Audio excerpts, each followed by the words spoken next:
ataeaf? Need to sound off? Want a fair shake? Bring your case to Nickelodeon's Kids Court. Kids are judge and jury, and kids give the verdicts. It's the first court where kids rule. Now, here's your host, Paul Provenza. Welcome to Nickelodeon's Kids Court. You send us cases, we act out both sides, then we vote on who's guilty and what their sentence should be. This video is brought to you by Patreon. Patreon. The names have been changed to protect the innocent. We all know television shows can often take a while to make, but for Nickelodeon, under the leadership of Jerry Laybourne, shows often took a while to make. Laybourne spent a lot of time and effort really figuring out what children in the mid-80s wanted to see on television, which often meant rounds and rounds of market research and test screenings, with shows being refined multiple times until it was something that the creative heads were satisfied with. However long that took. Both of Nickelodeon's original shows, released in 1988, were subject to this, despite both being very cheap to produce and very simple in concept. The children's talk show Don't Just Sit There took about a year to go from conception to release. But that has nothing on today's show, which began development in 1985, a whole 3 years for a show that was largely improvised and only lasted one season. Was it worth it? I'm not sure, but let's dive into Kids Court and see. Wouldn't it be great if kids had a place where they could solve their problems without adults butting in with their solutions? Go to your room. No dessert. You're grounded. Nickelodeon's got that place. Introducing Kids Court, where kids solve their own problems. I just couldn't live with that guilt. Where no adults tell you what to do. It's none of your business. Where no one ever gets grounded. I didn't do it. Kids Court, where kids are the judge and jury. The only court for you from the only network for you. Starts today on Nickelodeon. Premiering on Nickelodeon on September 10th, 1988, and running for a single 26-episode season, Kids Court is one part children's group therapy session, one part educational show about the American justice system, and one part exercise in mob rule. It's an odd show. Presented by actor and stand-up comedian Paul Provenza, the show takes letters from children detailing grievances they have with their friends, siblings, parents, or teachers. For example, I lent my bicycle to my best friend and the bicycle was stolen. I think my friend owes me a new bike. Benny borrowed my bike. It got stolen while he had it, so I'm taking him to Kids Court. If his lock wasn't defective, this wouldn't have happened. It wasn't my fault.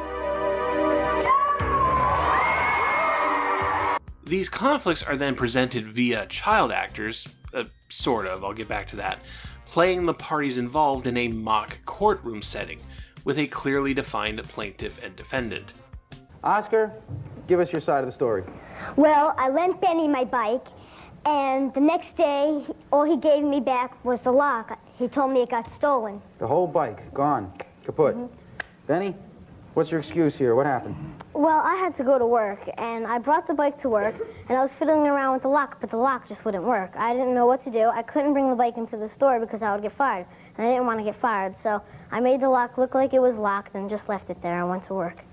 Once both sides make their case, Provenza will turn to the audience, a huge crowd of kids, and facilitate a discussion about the matter, get the opinions of the crowd, and offer alternative viewpoints. When you borrow something, isn't it your job to take care of it, or if something happens, replace it? Because Oscar gave Benny the bike to borrow, and Benny was responsible for the bike, and if the bike lock didn't work, he should have bought it back. Now he has to pay. He should have brought it back. What do you think? Stand up. Or maybe he can work, like he goes to work, and then he can pay for the bike. So he should buy him a new bike? Yes. There may be a few rounds of this as additional evidence is brought forward and the matter is further discussed. Well, says the defendant, the only reason the bike was stolen was because the lock you gave me was busted. So they bring out the lock, and indeed, the plaintiff has a difficult time getting it to lock. Once all evidence has been presented and a good chunk of the audience has had their say, both sides are given 15 seconds to give their closing arguments. You got 15 seconds. When you hear the gavel sound, that means your time is up. Convince the jury hearing at home that you're right. Go. Well, I tell you one thing, I'm never going to lend him anything again because he should have been responsible enough and either brought it into work and explained it to his boss or explained to his boss what happened and just been late for work. Okay, good job. All right, Benny, your turn. 15 seconds. Go. I did the best I could to keep the bike there. I tried to lock it, but the lock just wouldn't work. I did all I could. I asked my boss if I could leave it, bring it in, but he said no. I wasn't allowed. I didn't want to get fired, so it wasn't my fault. With that, the honorable judge-o-meter is wheeled out, a robot man with 2 peak meters for eyes. The young audience is also our jury, and they decide guilt by screaming for the side they think is in the right. The side who gets the most decibels wins. If you think Benny is responsible for losing the bike, then vote guilty now.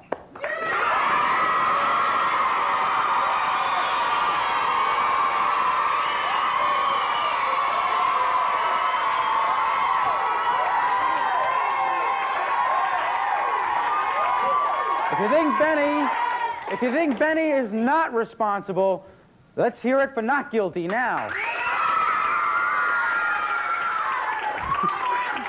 I think you got some people here who lost some things they borrowed. Unfortunately, not enough. I'm afraid you've been found guilty by the kids' court jury. Should the defendant win, well, that's that. But if the plaintiff wins, then it's up to the crowd to come up with a list of appropriate punishments, then pick from that list.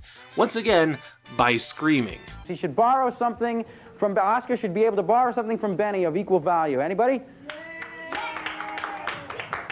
The 3 people, the same 3 that came up with it. All right.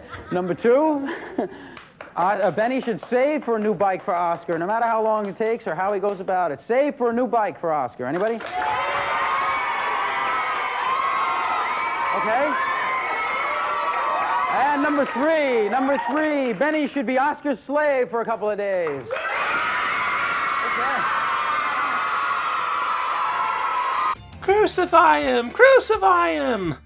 Each episode ends with Provenza going into the crowd for sound off, letting the kids in the audience air out their own grievances on television, with Provenza then asking if it's fair or unfair.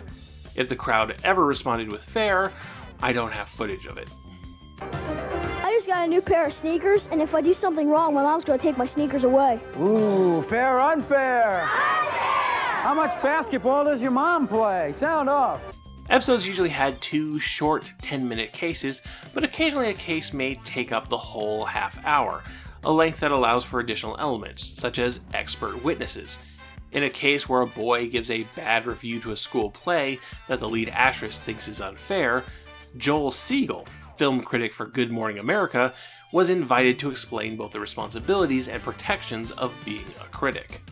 Critics are protected by the First Amendment. We can pretty much say what we want to say within pretty broad rules. You can't libel anyone. You can't go out of your way to say anything nasty. I guess that might be the easiest definition of that.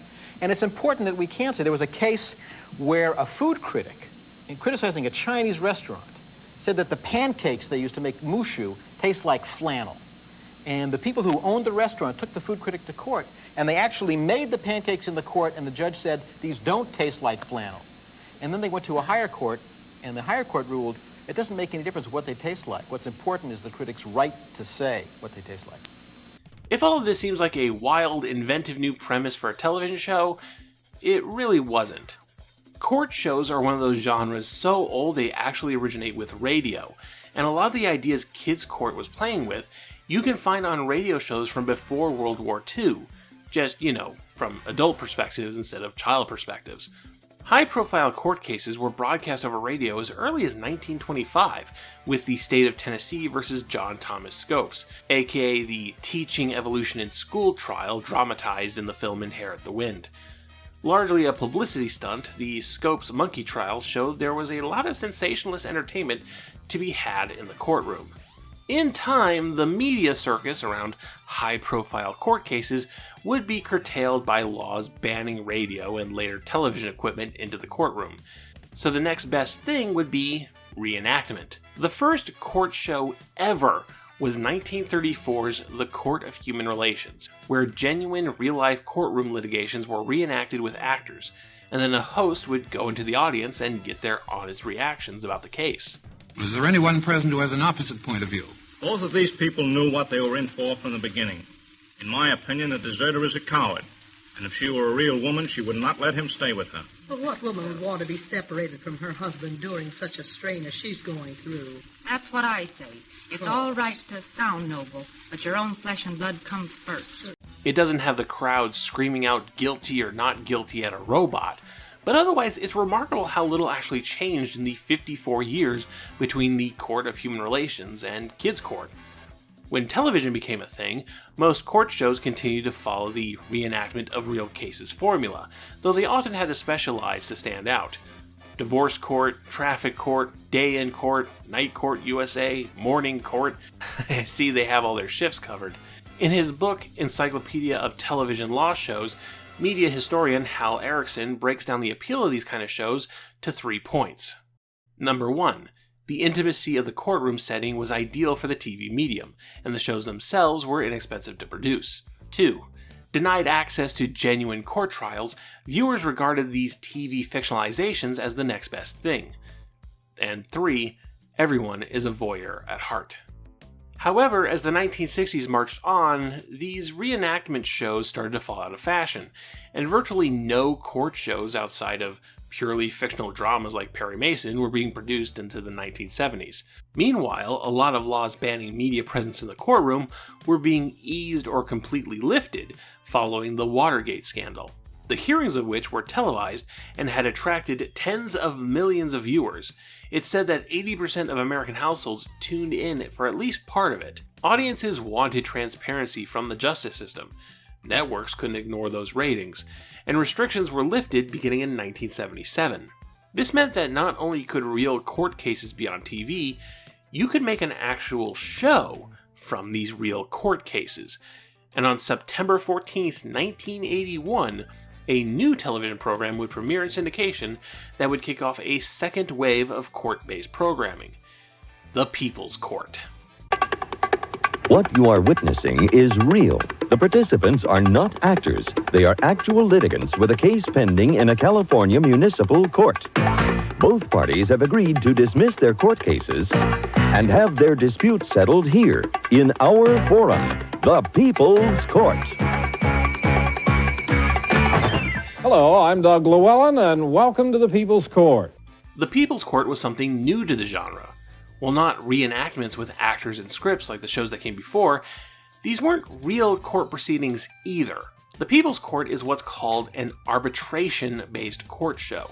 In oversimplified terms, these shows take actual lawsuits, usually those in small claims courts, and offer the parties involved a chance to be on TV if they dismiss the case in actual court, dismissing certain legal protections, and have the case decided by an adjudicator cosplaying as a judge on their show. Sure, most of the adjudicators on these shows were retired judges and lawyers to give the programs a feeling of authenticity, but getting an adjudicator certification is pretty easy, and anyone could fill this mock judge role.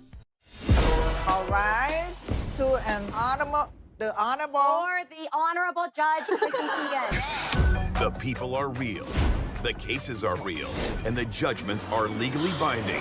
I'm fully naked under here. I think that's the hardest part about being a judge. It's so hot.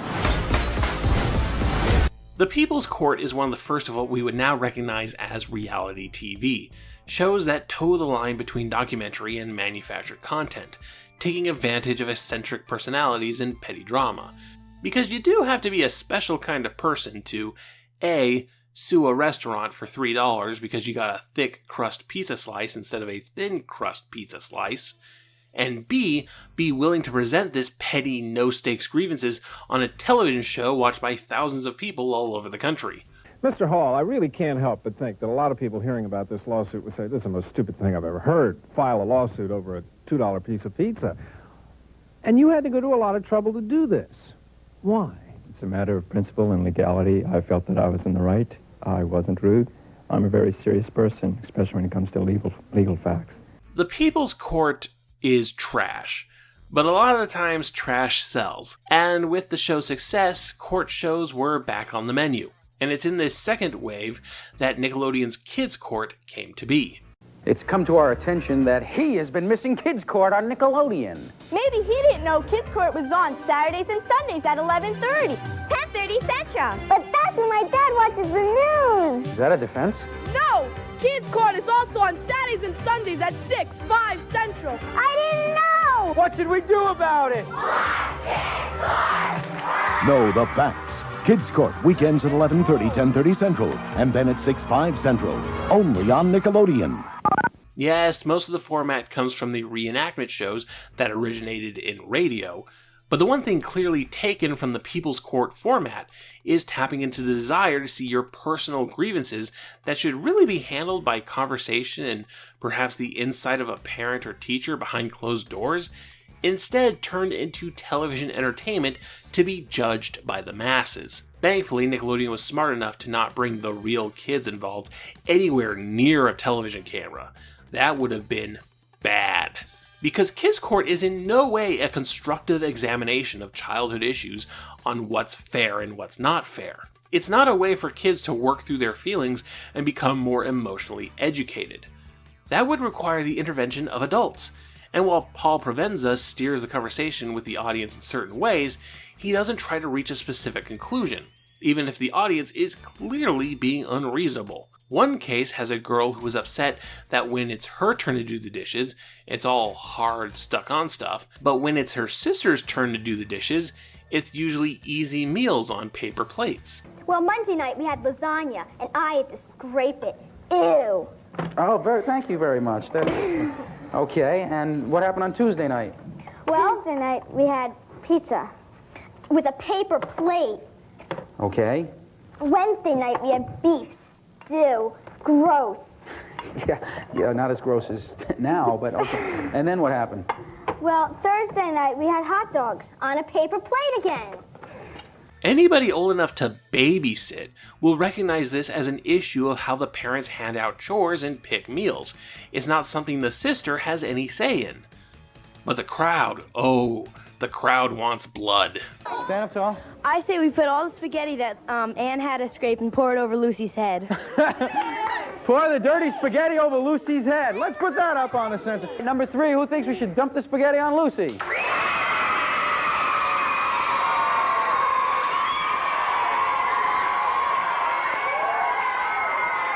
Okay. Lucy, you got a lot of friends in the crowd? Kids Court isn't a show about discussing problems and coming to constructive solutions. Kids Court is a giant televised pillow for little kids to scream their confused anxieties into. A mattress for them to slam their fists into because they're upset and they don't know why. And you know what? I think that's actually pretty cool, at least on paper. A space where kids literally scream out that the world is unfair. And sure, we should teach kids why things are unfair and how one can practically and emotionally respond to things being unfair. But sometimes you just gotta scream your head off to relieve some pressure. That's what Kids Court is all about. Except, it's also about teaching kids the ins and outs of the American judicial system through a series of interstitials that break up segments and lead us in and out of commercial breaks. Kids Court presents Gavel Busters. What is a grand jury? Is it A, the opposite of a little jury, B, a group of very large jurors, C, the Supreme Court jury, or D, a jury that looks at evidence and makes charges? Think it over. If you said D, that's grand. It's a jury that looks at evidence and makes charges, and that's a gavel buster. Kids Court has some identity problems, y'all. According to Jerry Laybourne, pre-production on Kids Court began all the way back in 1985, Laybourne's first full calendar year in charge. And the show has so many lingering elements from the Cy Schneider era that I wonder if it wasn't originally conceived even earlier. Making shows based on older models of television was Schneider's bread and butter. You Can't Do That on Television might not have been picked up if it didn't remind Schneider of Laugh-In. And hey, Schneider brought Mr. Wizard back from the grave. Going, remember those court show reenactments from the 50s? What if we did that, but for kids? That would have been a solid strategy in pitching a show to Schneider's Nickelodeon. Performers acting out submissions from children makes this a conceptual continuation of kids' rights. And just the fact that the show was educational at all, something we haven't seen since, like, National Geographic Explorer. Kids Court was the first show produced by Chauncey Street Productions, a subsidiary of advertising agency Fred Allen, founded by Alan Goodman and Fred Siebert, the men behind Nickelodeon's Orange Splat facelift and MTV's whole visual identity, and their friend and partner, Albie Hetch. Remember him, Hetch is going to be a big player in Nick's history going forward. Albie Hetch was one of Alan's closest friends. We all went to college together. Like us, he'd worked in the music business as a record company executive, writer, and manager, but morphed into television, starting to establish his reputation. Fred Allen was becoming a full-service advertising agency, and we realized if we brought Albie in to run the agency's commercial production, we could have our cake and eat it too. We set up a joint venture, and Albie took on the task of establishing us in series and special production. Albie and Allen took the lead on all of our shows. Goodman and Hetch are credited as Kids Court's creators, and to help bring the educational justice system elements to the forefront, they hired an expert, Alan Dershowitz. Yes, the same Dershowitz that was on the O.J. Simpson's legal dream team. Nowadays, Dershowitz is known for his scummy celebrity clients, defending people like Jeffrey Epstein, Julian Assange, Harvey Weinstein, and Donald Trump. He's one of those guys that make you go, well, everyone deserves fair legal counsel, I guess. But in 1988, he was best known for defending British socialites from attempted murder charges, and he wouldn't raise any eyebrows when brought on board for legal insight on your kids' show. Yeah, but Alan Dershowitz would actually, like we would send him these issues of fairness, which became our cases, and he would look at them and he would find real-world parallels, like legal precedent for them? Yeah, like for example, the one example I like to use for this is there was a case where one kid had a toy water gun and he had it hidden under his bed, and his brother found it and was playing with it and broke it. But as it turns out, both kids were prohibited from having toy guns in the house. Which is why it was hidden under the bed. Which is why the kid who had the gun was punished as opposed to the kid who broke the gun. Right. Well, Alan Dershowitz looked at that and said, this is a contraband case. This is the same case as, if you get ripped off during a drug deal, you can't go to the police and say, yeah, I got ripped off. Yeah. So he said this actually has, real parallels in the real world. So a lot of that went on. So they clearly put a lot of effort into finding parallels between childhood grievances and actual laws. A very interesting idea in and of itself, except it's in contrast to that other core idea of the show. The American justice system is, in theory, if not in practice, about fairness and truth and fair punishment.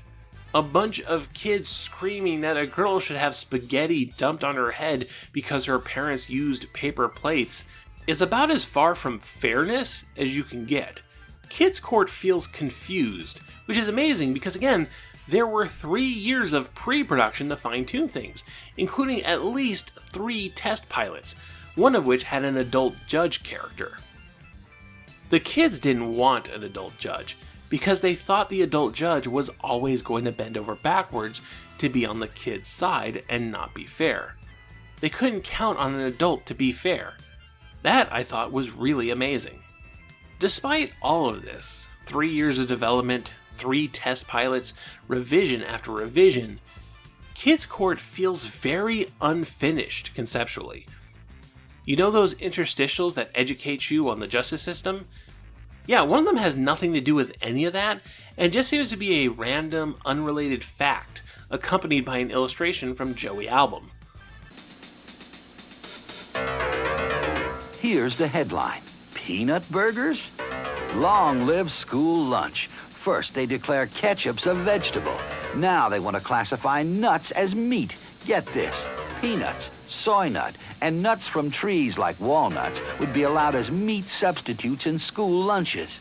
Now, how about that peanut burger to go? Heavy on the onions. One aspect of the show that's not made clear while watching it is the nature of the child actors playing the plaintiff and defendant. Well, I say child actors because that's technically correct.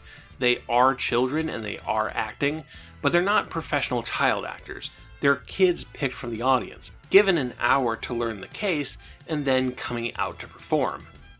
That sounds like a horrible idea, but in the episodes I have, they actually do a good job. They stumble over lines a few times, but it could have been so much worse. Well, how does Henry's review make you feel, Sarah?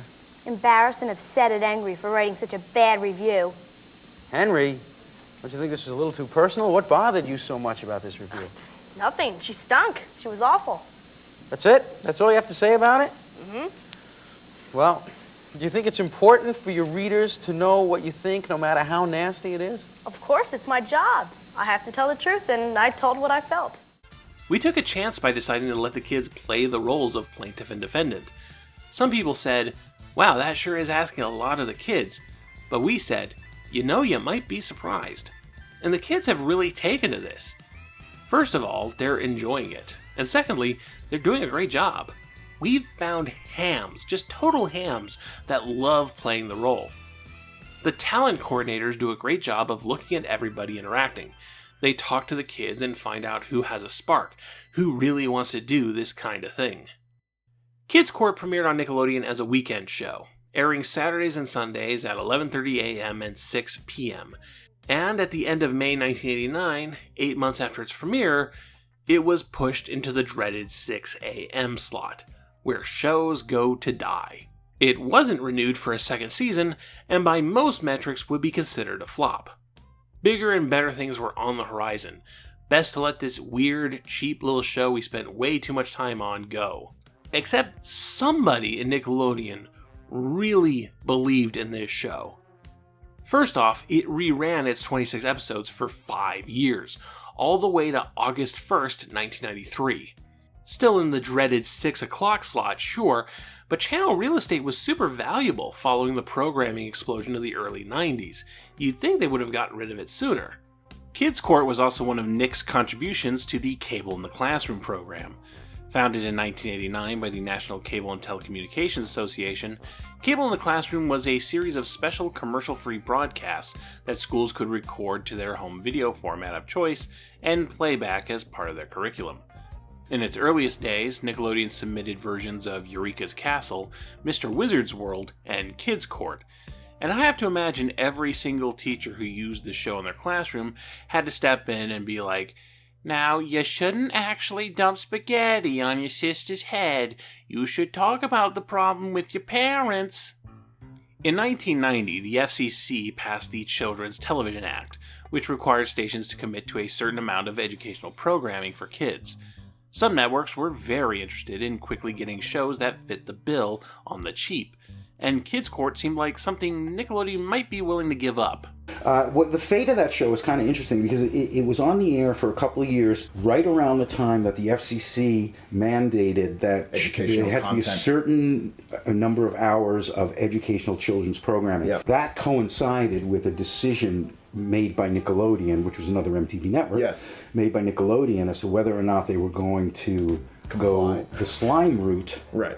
But ABC, when Comedy Central, when Nickelodeon decided not, they basically had a philosophy change, went down this other route. Kids Court ended up not getting picked up again, but ABC needed a program to fit the new FCC regulations, so they tried to buy it, but Nickelodeon, this is the story I heard, Nickelodeon wouldn't give it to them because they knew that it would be successful, and they didn't want to give a successful show to another network. Nick really believed there was something worthwhile in the Kids Court brand, but they were also seemingly unsatisfied with how the show turned out. Instead of just making a second season, Nickelodeon and Chauncey Street Productions opted to produce a fourth pilot in 1991. Another revision, another draft. A re-pilot, if you will. I think if I can bring her to court and maybe persuade... I think it's unfair that we have to get a contract to get a daughter. I have witnesses too. My mom was discrimination. I just don't think it's fair that she can't ask. Guys and girls are equal, so they should work it out together. Take her to Kids Court. Today on Kids Court, Jason says Mike blew out his speakers and now he won't pay in speaker shock. And Redessa doesn't like her dress code, so she's taking her teacher to court in Dress for Success. Parents didn't solve it. Teachers didn't solve it. Now you can bring your case to Kids Court, where kids are the judge and jury. It's the only court where kids rule. And now, here's your host, Greg Lee. Hi, everybody, and welcome to Kids Court, the show that finds solutions to problems that nobody else can solve. Filmed at Nickelodeon Studios and hosted by Ataeaf's Greg Lee, this repilot version of Kids Court worked mostly the same as before. Plaintiff, defendant, getting insights from the kids in the audience determining guilt and deciding punishment. This time, decisions were determined by electronic vote instead of screaming at a robot, which I guess feels more reasonable, but the repilot stripped away a lot of the weird personality the original show had. Oh, I forgot to mention the sketch artists. The original Kids Court had kids doodling scenes inspired by the day's case, which didn't factor into the cases at all, but were fun bits of weirdness in an attempt for the show to cosplay as a real courtroom. We're back with the case of the dirty dishes. Noby's drawn his idea of how the case goes. This is very attractive. That's pretty much what we saw, isn't it? I guess this is you having to do the tough stuff and you snoozing. Thanks, Noby. Take care. The sketch artist stuff is also missing from the repilot. There's just no spice to this version. This version of Kids Court was not picked up, and reruns of the original season continued all the way until August of '93. And yet the story still isn't over. The little show that could chugged on for a few more months in the United Kingdom. The first international version of Nickelodeon premiered in the UK on September 1st, 1993, and one of the channel's launch shows was a British version of Kids Court, hosted by Andrew O'Connor.